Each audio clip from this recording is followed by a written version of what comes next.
Hindi ko alam kung anong ibig sabihin ng pangyayaring ito.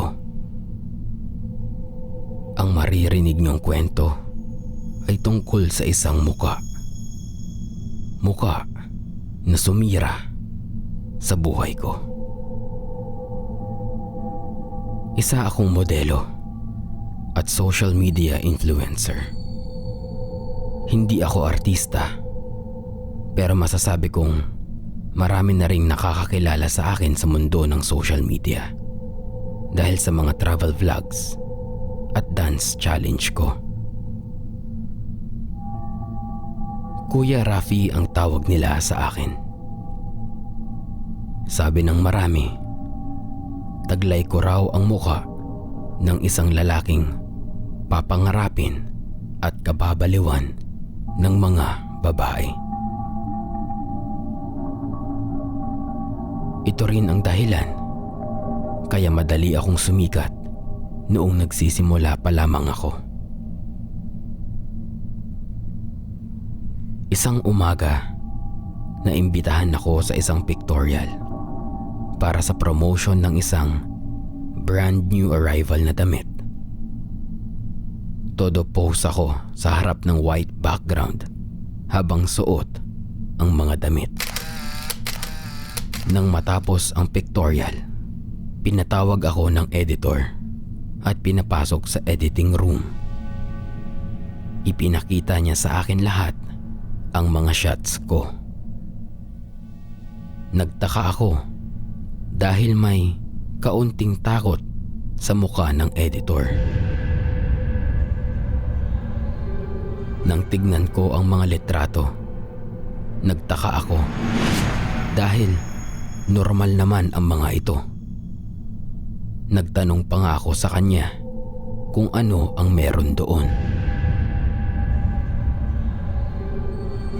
Nang i-zoom niya ang isang litrato sa bandang bewang ko, doon ko nakita ang isang bagay na gumulat sa aking kaluluwa.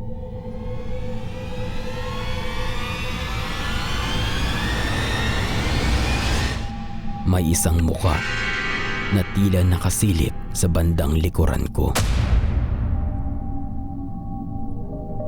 Ang sama ng titig niya sa kamera.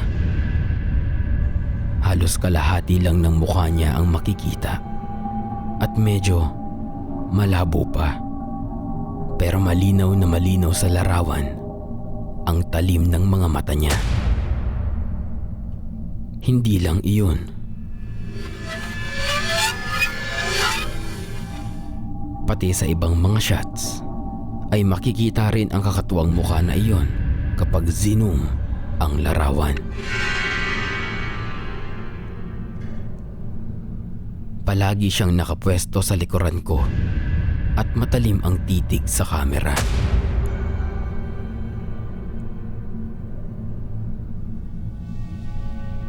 Sinubukan itong tanggalin ng editor, pero hindi nawawala ang muka. Sa tuwing susubukan niyang takpan o burahin ang muka, palaging pumapangit ang buong quality ng litrato. Kaya naisip niyang hayaan na lang. Tutal, hindi rin naman ito gaanong mahahalata kapag hindi naka-zoom. Pati ako ay nangilabot sa nakita ko. Hanggang sa pag-uwi ay dala-dala ko sa aking isip ang misteryosong muka. Akala ko iyon na ang huli. Pero ng mga sumunod na araw, hindi ko akalaing may kasunod pa pala ang kakatuwang pangyayaring iyon. Habang nasa biyahe kami ng pamilya ko pauwi sa Maynila, panay ang kuha namin ng mga litrato sa loob ng sasakyan. Nang tingnan ko ang mga shot sa cellphone ko, muli kong nakita ang muka sa bandang likuran namin. Sa pagkakataong iyon, bahagyang malinaw na ang mukha niya, kaya nakita kong medyo kulubot pala ang kanyang balat. Palagi itong nakapwesto malapit sa akin. Para bang lagi itong nagtatago sa likod ko. Kahit saan ako kumuha ng litrato, palagi ko itong nakikita sa paligid at nagtatago sa likuran ko o sa likuran ng ibang tao. Nakatitig lang siya lagi sa kamera at masamang-masama ang mga titig. Marami pa sana akong mga lugar na papasyalan ng araw na iyon. Pero dahil sa takot, ay naisipan kong magpahinga na lang muna. Ang balak ko ay maglibot na lang sa maliit na mall dito sa amin para kahit papaano'y mawala ang takot ko.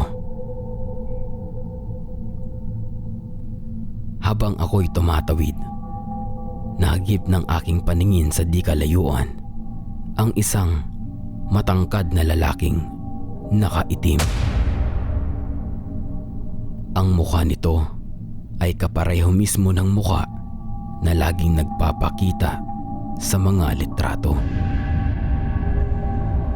Ang mukha na matalim ang mga titig at kulubot ang balat. Sa sobrang takot ko ay nataranta ako. Biglang nanlambot ang mga binti ko at nanginig ang buong katawan ko. Ang natatandaan ko na lang ay nakarinig ako ng mga preno ng sasakyan habang nasa gitna ako ng daan.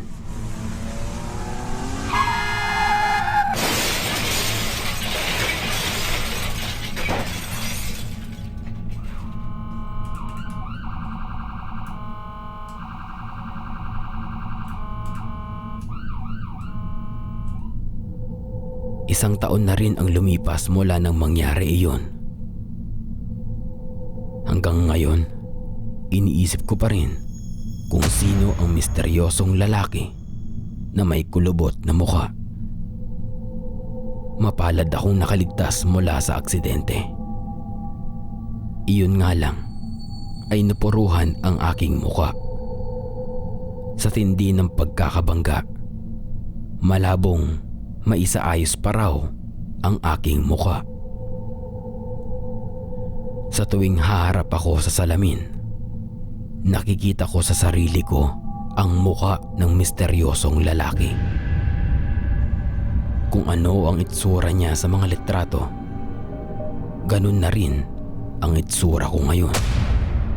Kulubot ang mukha, sobrang pangit, kasuklam-suklam. Ito ang idinulot sa akin ng aksidenteng iyon. Ano kaya ang ibig sabihin ng pangyayaring ito?